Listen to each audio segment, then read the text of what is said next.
I spoke at an education summit for Microsoft. I also spoke at an education summit for Apple. At the education summit for Microsoft, I would say that 70% of the executives spent about 70% of their presentations talking about how to beat Apple. At the Apple Education Summit, 100% of the executives spent 100% of their presentations talking about how to help teachers teach and how to help students learn. One is playing this way, and one is playing that way. One is playing finite, and the other one is playing infinite. Guess which one gets frustrated? So at the end of my talk at Microsoft, they gave me a gift. They gave me the new Zune when it was a thing. And let me tell you, this thing was spectacular. It was the most elegant piece of technology I'd ever used. The user interface was incredible. The design was spectacular. I absolutely loved it. It was easy to use, and it was bright and gorgeous and fantastic. It didn't work on iTunes, which is a different problem, so I couldn't use it, but it was amazing.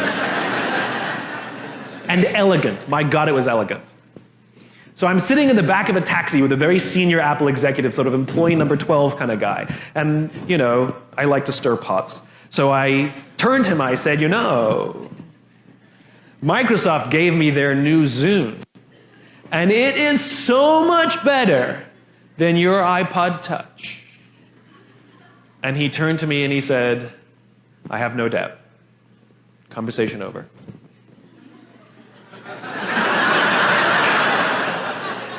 Because the infinite player understands sometimes you're ahead and sometimes you're behind. Sometimes your product is better and sometimes it's worse. The goal isn't to be the best every day. The goal isn't to outdo your competition every day. That's a finite construction. If I had said to Microsoft, I've got the new iPod Touch and it's so much better than your Zune, they would have said, can we see it? What does it do? React, react, react, react.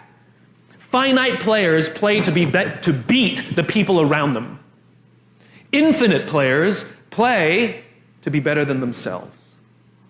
To wake up every single day and say, how can we make our company a better version of itself today than it was yesterday? How can we create a product this week that's better than the product we created last week? We also have to play the infinite game. It's not about being ranked number one. It's not about having more followers on Twitter than your friends. It's not about outdoing anyone. It's about how to outdo yourself.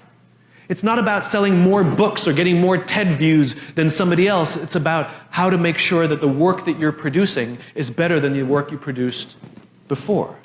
You are your competition. And that is what ensures you stay in the game the longest. And that is what ensures you find joy. Because the joy comes not from comparison, but from advancement.